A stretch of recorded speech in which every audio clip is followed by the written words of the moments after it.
Welcome to lecture number 12 of the course Linguistics 2 ENG 504.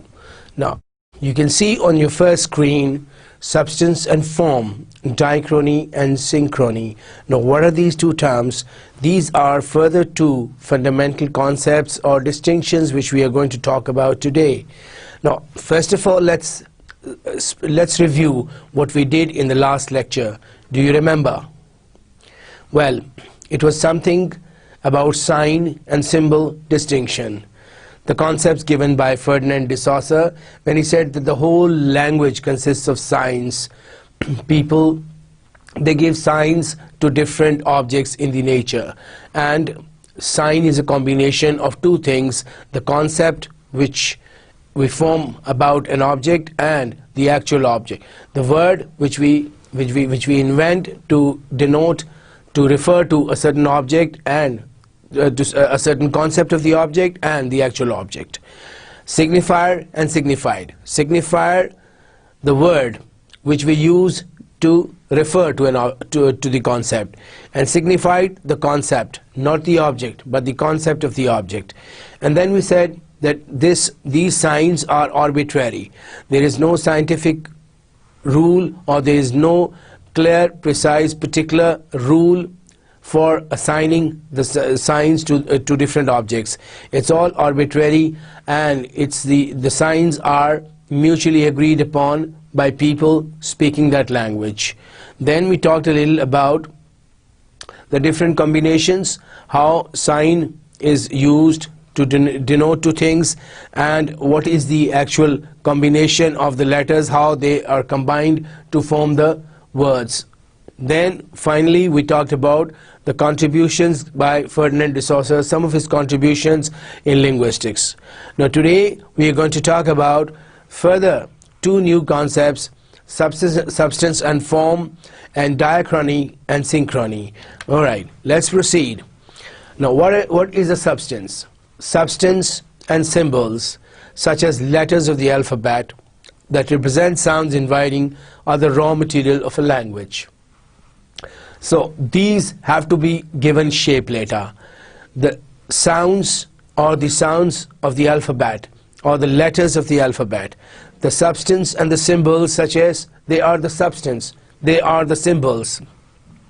The letters of the alphabet, they are representing the sounds, and they are in fact the raw material. They have to be given a certain shape in order to give them, in order to be understood, and in order to create meaning out of them. They have to be selected, and then they have to be combined in a particular order under following the rules of linguistics, rules of that level of linguistics, and then only you can get a specific meaning out of them. They are phonic sounds, or in case of written English we have graphic substance of the language. When they are spoken, they are phonics, and when they are written, they are graphics. So the graphics and phonics basically are the substance of the language. They are the raw material. They have no meaning in themselves. They have to be given a particular shape. They have to be combined in a particular order in order to give them a shape. Alright, now as we proceed, we see they become meaningful when they are given a particular shape or order. They have a meaning when they have some form. They are given form. The substance are given some form, some shape, in order to be understood, in order to have meaning. All listening sounds produced by human speech organs, and written scripts are the substance of the human language. So this distinct sounds which are produced by human speech, which we speak, the sounds which we utter, and the written scripts which we produce, the writings which we produce, the texts which we write, they are in fact, what are they? They are substance of the human language. Now what do we do with them later? When we produce them, we see, first of all, we see that a cluster of sounds such as NTE is only noise. It has no meanings. When you put so many sounds together without any organization, without any rules, you just gather them together, that is just a noise. Now, what is a noise? Normally, we don't like when we define noise, we say that it has no particular meaning, and it's unpleasant. A noise is, of course, unpleasant. Why it is unpleasant? Because there is no harmony in it. There is no rhythm in it. It's unpleasant. It's unorganized. That is why we don't like noise. But we like music, on the other hand, because the sounds there are organized. They have a rhythm. They have a harmony. Same way, in the same way, you say the cluster of sounds like a NTE is only noise. It has no meaning. It must be suitably arranged into some form to make it meaningful. So what we do, the cluster, we select the right sounds out of clusters, and then we combine them in the right way, combine them in a particular way, in a specific way, in an order, in a specific order, in order to make it meaningful. When the same sounds are arranged into some order, for example, N-E-T, N-E-T, net, we can see some meaning. Now we have the meaning because we are putting them in order. Just like as you see, the log of wood has no particular shape, but who gives it shape? A carpenter. When he cuts a log of wood, and he may design furniture items, he may design chairs, tables out of it. Likewise, you have iron, you have metals. A blacksmith, molds it to design metallic things, metallic articles. In the same way, you take raw material. All these people, what they do, they take raw material and then they give it a particular shape. By cutting it, by molding them, they give shape. Wax, just the example of wax. Wax has no meaning, wax has no shape, no particular shape. But once it's put in a mold and given the shape of a candle, now we know, we have a word for it. We see the particular shape of candle and we can use it. So we have a word candle for it. That has a meaning. The candle has some utility again. Wax has no shape, candle has a shape. Substance and form, two parts of the quality of the language. These are two parts of the quality of a language, substance and form. Substance is raw material, and the second quality is form. When you mold a substance, when you give it a particular shape, it attains the shape of a form. The form is in fact meaningful. Substance is not meaningful. And these are the two parts of a quality of language. Substance, which is a mere sound, a word is the only signifier. In Chaucer's terms, word is only the signifier. It just signifies. It is a signifier. It signifies a concept. It's only when it is linked with a concept of an object that the word is assigned to that object. The word now means something when it is linked with an object. A lone signifier doesn't have any meaning. It's only a word that is, it's only a signifier. If it is only a word used to signify a concept, but when the concept mixes with it and the object, the concept mixes with, now we have a particular object. The concept of the object is linked with a signifier, and then we have the meaning of the word. In order to make sense, it has to be linked with a signified. See, the meaning or the concept. You have the concept, you link it with the concept, and you have the meaning. Now the word has a meaning. The thing has got its word. The object has got its word. Now moving on, we see sounds, when arranged in a particular order, signify something meaningful. Sounds, when they are arranged in a particular order, in a specific order, they signify something meaningful. They attain their meanings, they get their meanings when they are arranged in a particular order. Without any order, they have no meaning, they have no interpretation, and they could be called just noise. They are unorganized. Now words, when arranged in a particular order, express some meaningful idea or action. Likewise, like the sounds, words, if they are arranged in a particular order, they make a sentence, and then that sentence is meaningful. Again, the words have to be selected correctly and then linked correctly. They have to be linked in an order, in a meaningful order, to create a meaningful sentence. Without sentences, the words may not have, the cluster of words, unorganized, put at any place, not arranged in a particular order, may not be understood, may not be interpreted correctly. They would just be a cluster of words. They would not have any meaning, but once they are linked together, they would have a meaning, and you can get a sentence out of them. This means that the arrangement itself gives form to the substance of the language. So, what is a factor that in fact gives forms to the substance of a language? That idea is arrangement. Arrangement plays the role of a hub. Arrangement plays a pivotal role. It's arrangement that changes forms, changes substance to forms, that gives form or shape to the substance, to the raw material. Now, a further distinction is made between the levels of expression and content in form. Now, inside the form, again you have two things. One is expression and one is content. It is further subdivided. Form can have further subdivision like expression and contact. Now, what is expression and contact? At one level, the level of expression, that is the level of expression. Linguistics deals with the form or shape of linguistic elements. One level, you talk only about the shape of linguistic elements without considering the semantic part, without considering the meaning. So here, you are just considering the shape, you are just considering the physical shape, the combination, the letters, the sounds. You are not taking into account the meaning of that word. For example, we might get a meaningful sentence like bachelor gave birth to a baby, or you have so many other words which are, you can have so many other sentences when you are not talking meaningful, you are not talking sense. They could be the nonsense sentences. They could be meaningless sentences when you are not considering the meaning of the combination of those words. You are just putting them at the right place without considering the interpretation of that sentence, without considering the actual meaning that comes out of that sentence. No, the bachelor gave birth to a baby doesn't make any sense.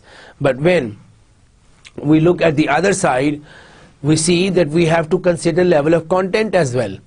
We have to see the level, the meaning of the content as well. That is the level of meanings or semantics.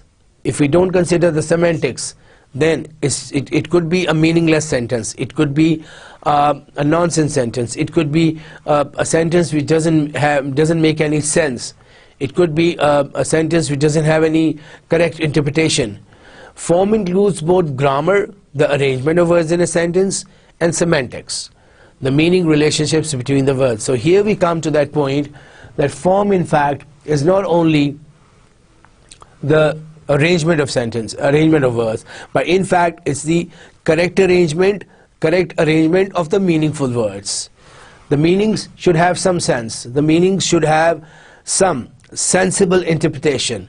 Some interpretation where you can get the right meaning of the word and the right meaning of the sentence. It could not be a sentence coming from a neurotic. It could not be a sentence coming from a mad person. It could be. It has to be a sentence coming from a sensible person. It should make a sense. So form. What is form? In fact, not only grammar, but also semantics. Also semantics. Semantics means the level of meaning, the relationship of the meaning relationship between the words. Words, when they put together, they must correspond, they must give, they must be related to each other in correct meaning. Now, talking about the end part of substance and form, summing up, we can say that the substance is the elements or raw material of language, like phonemes, morphemes, or graphemes. Substance is just, what is it? It is raw material. Form is the associative order, the order in which the words are linked in association is the associative order, in which they are brought together in a meaningful way. So they are not only brought together, but they are brought together in a meaningful way. So the correct arrangement and a meaningful arrangement. It's not only correct arrangement, but it's a meaningful arrangement. Linguists say that form is the concern of linguistic study. not substance. In fact, form is the cooked part, form is the ready part, which is to be studied. Form is in fact useful to be studied, not the substance. Substance is just the raw material. Substance, when linked together in a meaningful way, gives us form. So linguists say that it's in fact the form which is to be studied and which makes possible to study the substance. If you have a form, only then you can break the form into substance and then you study the raw material. So you can have the properties of the raw material through the study of substance. Okay, now we come on to the next distinction, that is diachronic and synchronic approaches. Now, we had a glimpse of that in one of our last lectures, but let's talk about it in detail. The distinction is between two approaches to study. This distinction is between basically two approaches to study the language. The synchronic, chronos stands for time. Approach sees language. The synchronic approach, basically chronos, stands for time, the time approach. The approach to study language related to time. It sees language as a living whole, existing as a state of at one particular time. So how the language exists at one particular time without reference to its past or future. How language exists at a particular time. The state is an accumulation of all linguistic activities that a language community engages in during a specific period of time. So all the activities, linguistic activities, speaking, writing, talking, or listening, or reading, all the linguistic activities that a particular community engages in during some specific period of time without relation to past or present is called the approach related to time, and that is synchronic. That particular time, remember, it's not related to past or future, it is just about that very specific time. Linguists can collect samples of this language regardless of any historical considerations that might have influenced language at any particular time. They can collect, what the linguists do in order to study language. In order to study language in this way, they collect samples of the language at some particular times, at some particular spans of time, regardless of any historical considerations. They don't look at the changes which might have occurred in the past or the changes which might occur in future. They just collect samples of language at that very particular time. Once focal point is isolated, time factor is irrelevant, because they just take the language at that very particular time. They just isolate it. They single it out. They don't consider the time, they don't consider the past, they don't consider the future of that very language, but they just take linguistic samples at that very particular time and they isolate it from the other samples. They isolate it, they single it out. Whatever changes occur during the study are considered irrelevant to the main focus. Now here, some changes might occur during the course of study and they are considered irrelevant to the main focus. They are not taken into consideration. They do not disturb the main focus of study. So it's just the singling out, it's just the isolating one sample, and no matter if the changes are going on during the course of study, you don't consider them, you don't consider time, you don't change your main focus, you don't disturb your main focus. Now, what is the main focus of study then? It is a system of language. The main focus is a system of language as it exists at that time.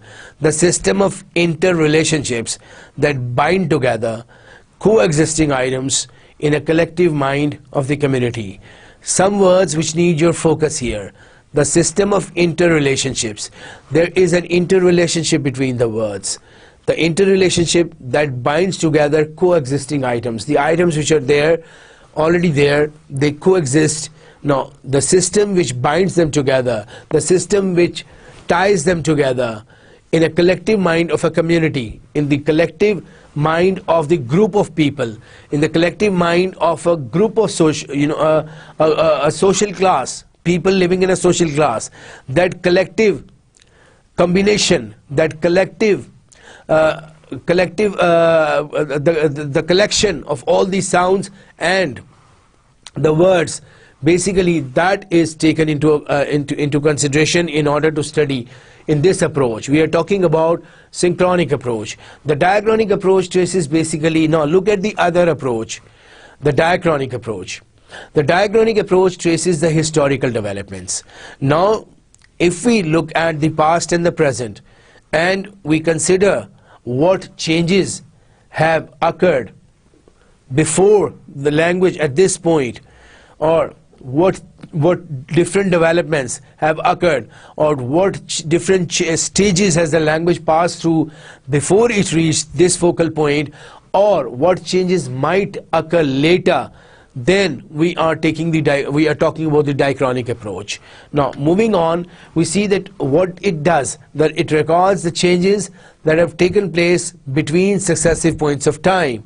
So now it records, it takes two successive points in time, two stages, two different times, two different spans, and then whatever changes they occurred between those two focal points, that is the diachronic approach, that is taken into consideration. So you are basically studying the changes, the development of language, the changes in language during that span of time between the two focal points.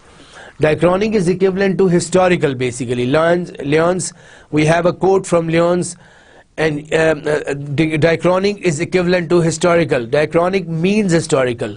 It investigates language changes as they occur from time to time.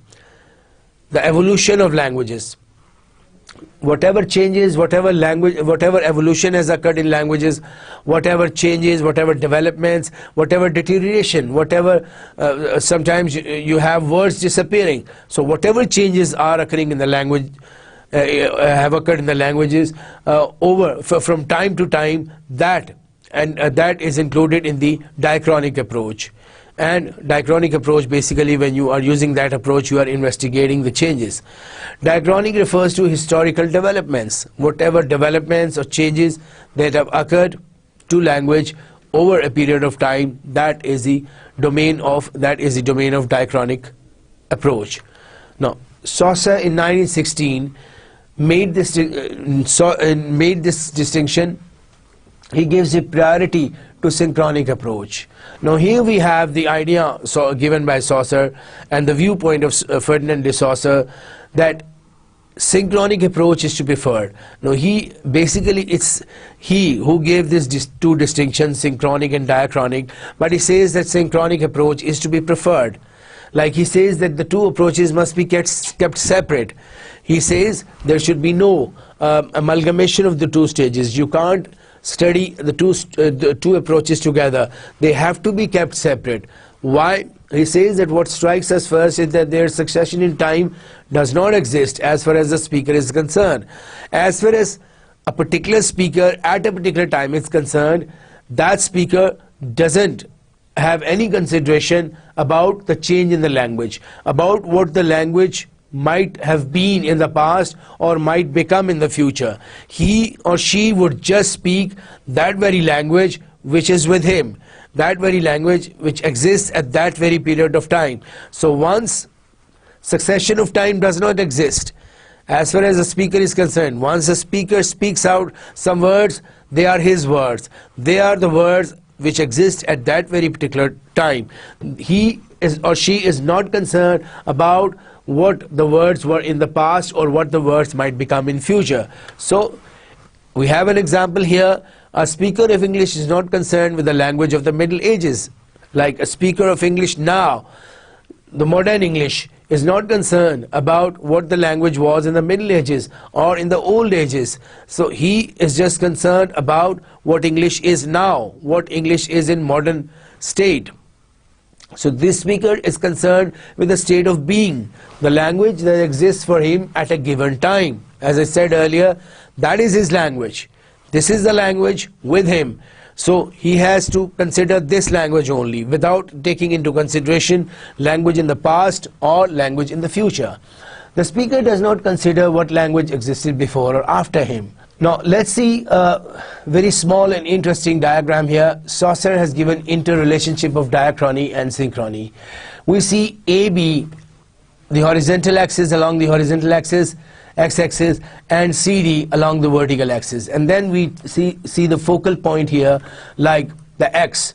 We have this focal point X. Now this is basically the vertical axis and this is the horizontal axis. Now what is this diagram about? In the above diagram, AB is the synchronic axis of simultaneity. All the facts of language as they coexist at a particular time. Now what is A? Synchronic, right? Synchronic. And what is B?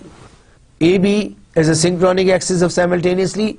It is the static axis, doesn't change. It refers to language as it exists at a particular time. So basically this is your synchronic approach.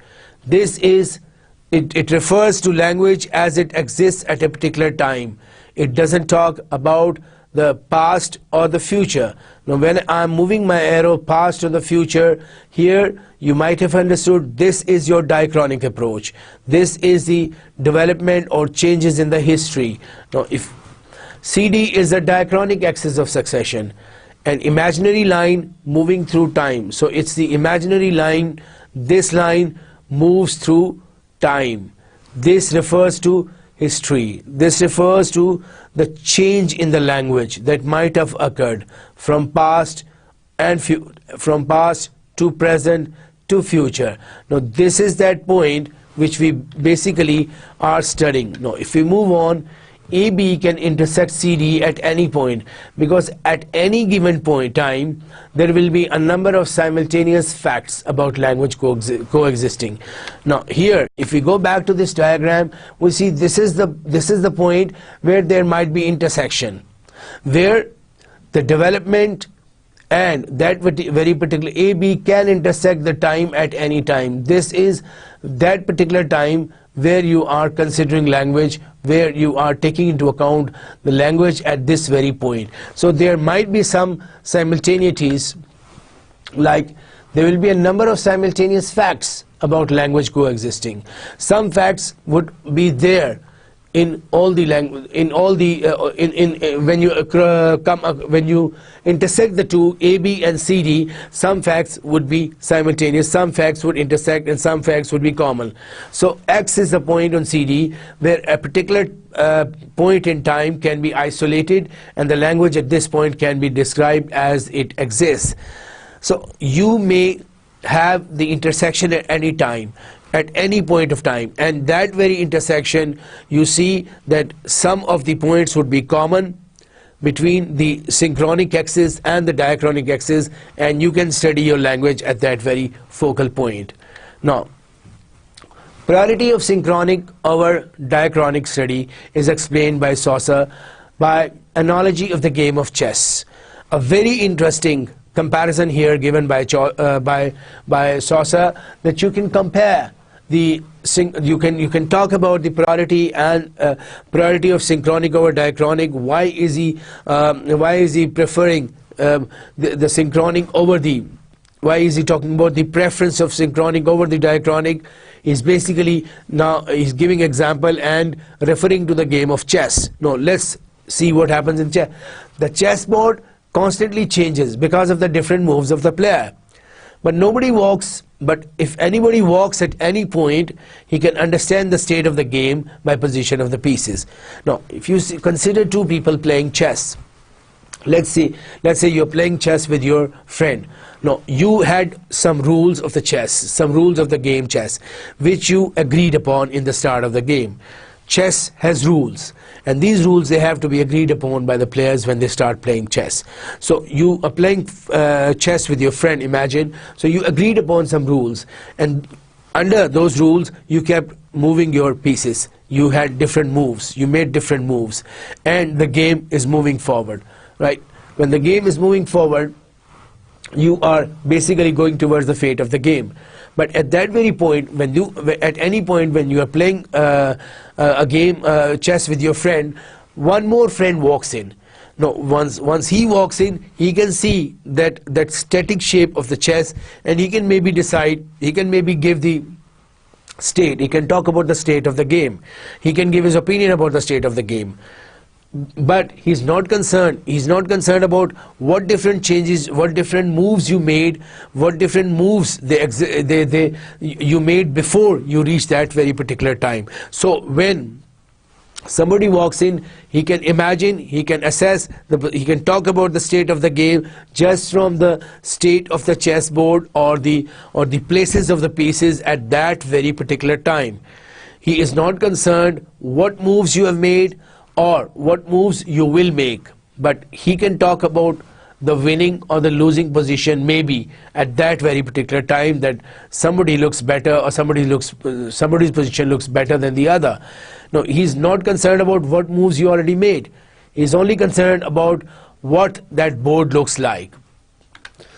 It doesn't matter how many moves the players have made before arriving at that stage. So this is what I was talking about, that person, your third friend, another friend walks in, he is not concerned about what moves you've already made. He only looks at the position of the game at that very point and gives opinion. The game can be described without giving reference to the earlier moves. Rules agreed upon continue to operate with each move. With every move, rules they continue to operate because you agreed upon a rules, and you can't change the rules of the game. So under those rules, you keep on moving your pieces, you keep on making different moves, and you're moving towards the end of the game. Similar rules present in the language too. Likewise, in the language, when you are studying a particular point in language, you are not concerned about what happened to the language in the past, and this state of language, how we have achieved this state of language, passing through what stages, what language was in the past, what language might become in future. We are not concerned. We have the rules, and of course whenever the language was changing, it was changing under the rules. Rules were not broken, rules were not violated. Under certain rules, changes kept on occurring in the language, and you can, when you select a focal point, you can study the state of language at that very point. Only one piece needs to be moved at a time for each move.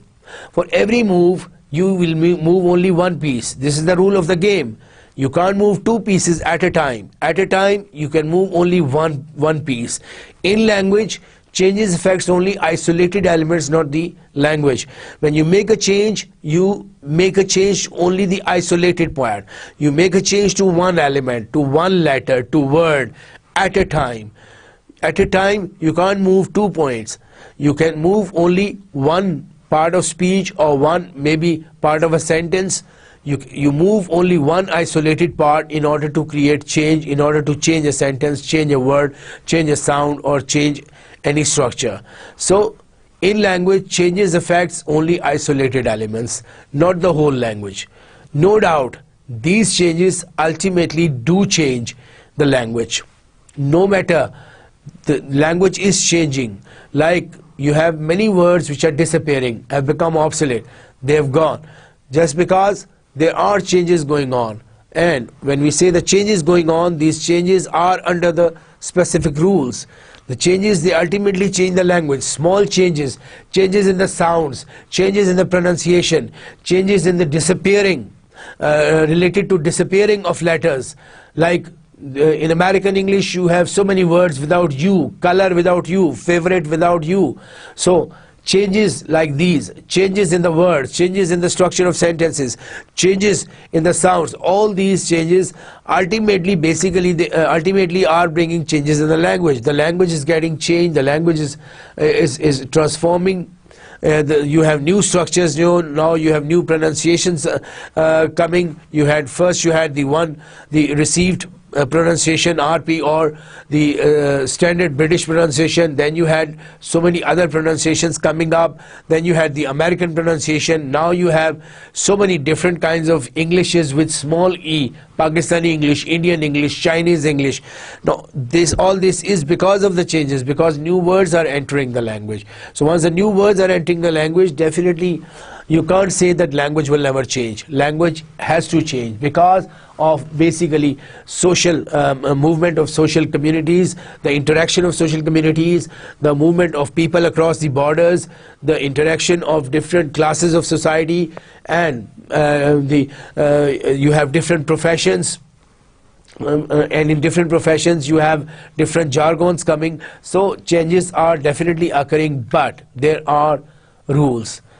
Just as the succession of moves changes the final results of the game, we're comparing these changes to again the changes of the chess. Changes going on the chessboard, they definitely would affect the final results of the game. However, at each point in the game, all the pieces exist relative to each other, and the ultimate fate cannot be predicted at that point of the game. You can't really give the exact results. You can only talk about the likely results, because the pieces on the board, they coexist with each other. Likewise, in the language also, you can't predict what language will get in the future, what this word, a certain word, would become in future, what this certain word was in the past, and now we can't predict it about the future. What this change would occur in the pronunciation of a certain word, or in the formation of a certain sentence. So at each point in the game, all the pieces which exist, they exist in correlation with each other. They exist relative to each other. They have a relationship with each other. And their ultimate fate cannot be predicted, because it depends where the other player moves one piece and where you move the other piece. So in the end, you don't know what would be the fate of your piece, because you're not sure where the other player will move the piece. In the same way, you're not sure about the words of the language. You're not sure about the sounds of the language. What changes would occur in the sounds, maybe because of interaction of different classes of society, or interaction of different cultures. You're not sure. You can't predict the exact shape of a word, or exact shape of a letter, or exact shape of language. Likewise, all the sounds in words exist relative to each other, because all these sounds, they exist relative to each other. Okay, moving on, we see different words and sentences exist relative to each other, and so on. Like we said earlier, that it's a relationship. They exist in relative to each other. So that is why you can't predict the future. In the process of language formation, we cannot say what their exact place would be finally. This is what we were talking about, that we cannot decide, we cannot predict what their final shape would be, because the changes are occurring constantly. Every day the research is going on. Every day you find new words. Every day you find new sounds. So sounds are new sounds. You can find new sounds, new words, new pronunciations with the origin of new new cultures, because of the amalgamation of people, new societies, because of the mixing up of societies. You have multicultural societies. So with multicultural societies, you expect so many new types of languages, so many new varieties of languages, so many new varieties of pronunciation. So you can't really predict what is going to be the fate of language, what is going to be the future of language.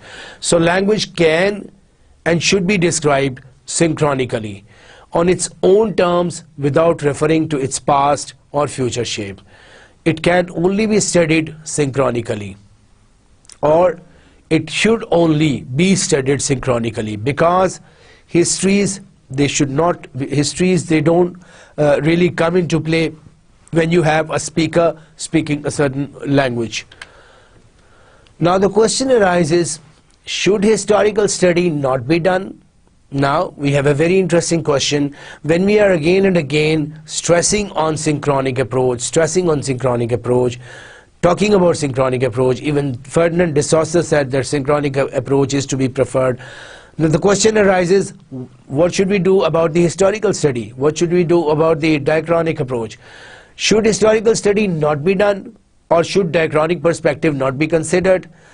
The answer, Saucer says, we'll give the Saucer's opinion here, that although diachronic aspect is not related to language, it does affect or condition the system. So Saucer is of opinion, and many linguists are of opinion, that we cannot ignore the historical perspective, because the historical perspective does affect the language at that particular time. You can't ignore the impact of history, the impact of changing times on language. Saucer just wants to keep them separate. He just wants to keep the diachronic and synchronic approaches separately, because language is a complex system. Language is a complex system of values. You have complex combinations. You have the complex systems, the words, the sounds, they are linked. They are linked. You have languages changing every day. So he just wants to keep the diachronic approach and the synchronic approach separate, because we may confuse synchronic approach while thinking about the historical perspective. When we study language at a particular time, now if we also think about the impact of history, what the past was of this word, how the word attained this shape, then we might confuse what is basically the actual the language at that very point of time. We would be mixing other words. We would be confusing the actual shape of a word or a sentence at that very time, the actual shape of a word at that very time, if we just keep on thinking about the past or the future. So language is to be studied independent. The synchronic approach is to be used independent of diachronic approach. But yes, we must study have the diachronic approach also, to see the effect of changing times, the effect of history on that word. We may confuse synchronic approach while thinking about the historical perspective. In order to give historical studies a valid base, good, clear synchronic study is important, because you have to give a valid base to historical studies as well.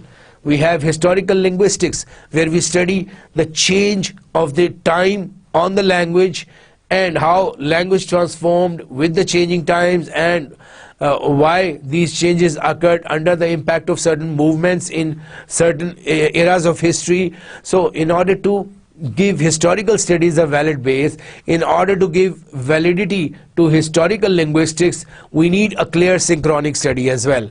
The study of the words independently can give us an idea about the movement, can give us an idea about the movements going on in that very era of the history.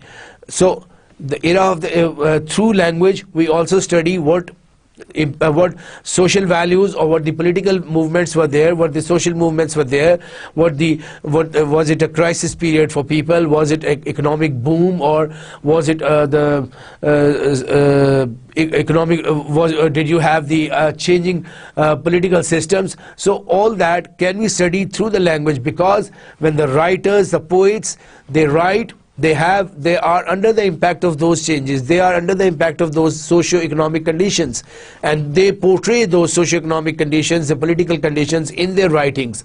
So when we are studying language, when we are studying the writings, we definitely come to know about the historical movements. So in order to make them valid, in order to give validity to the historical movement, we need a clear study of the language.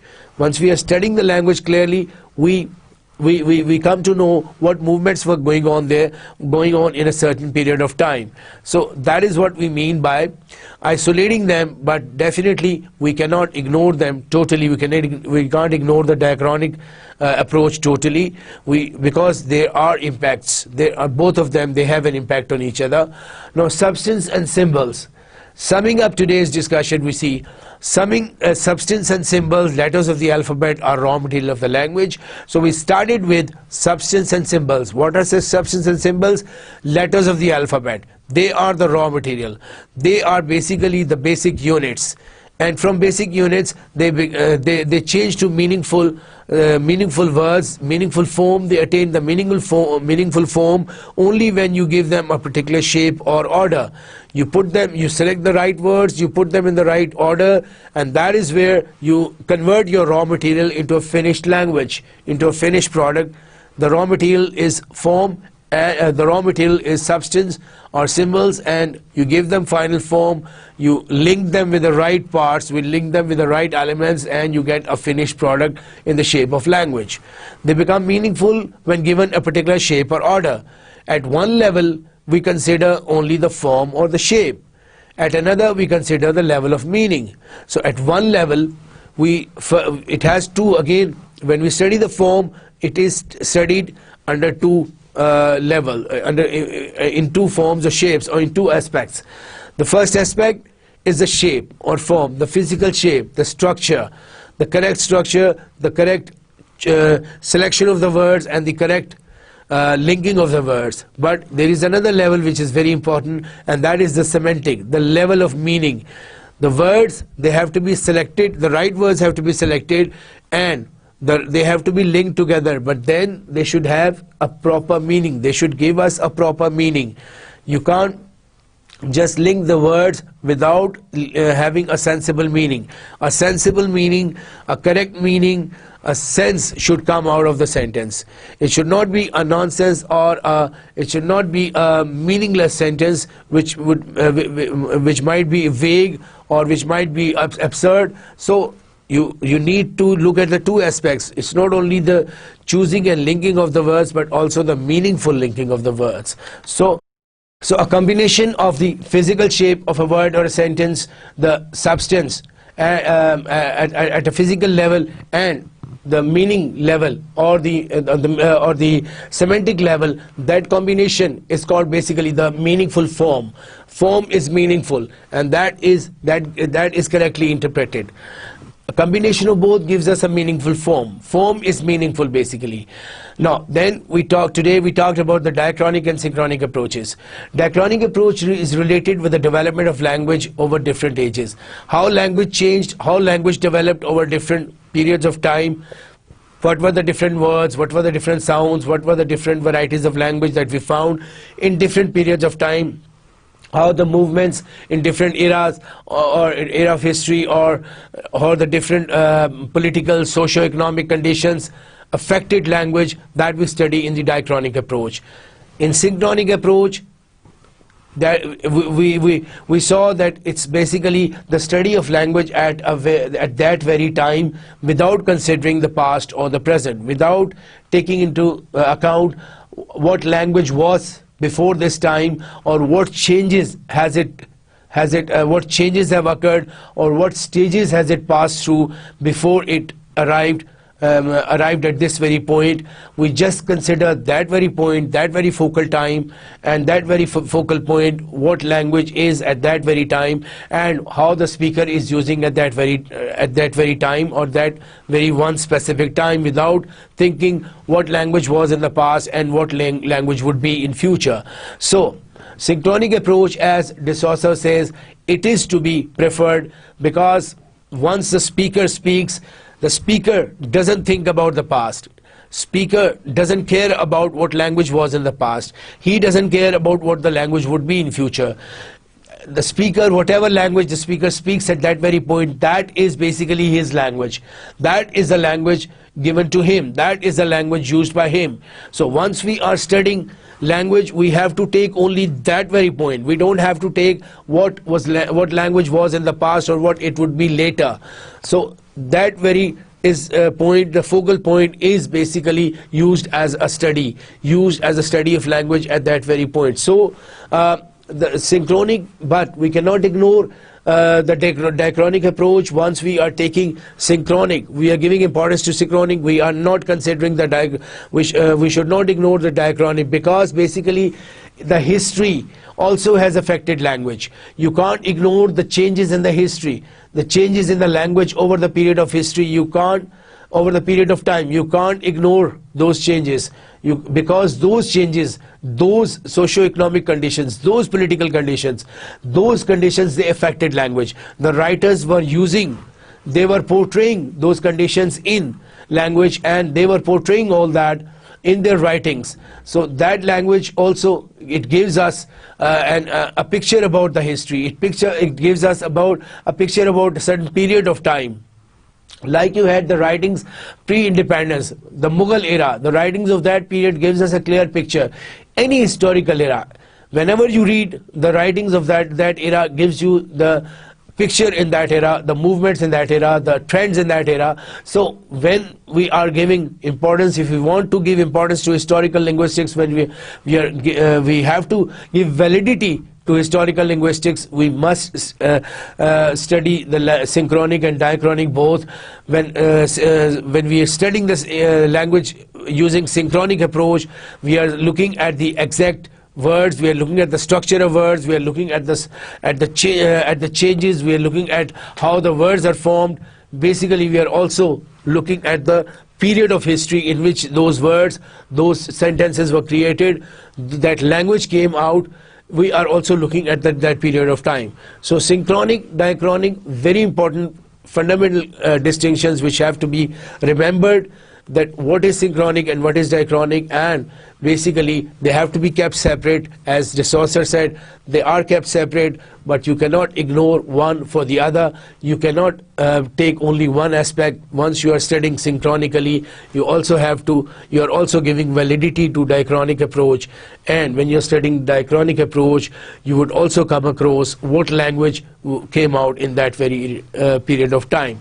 So moving on, we'll have movements, certain new movements of the coming up in linguistics, and what were the contributions of the linguists in those movements.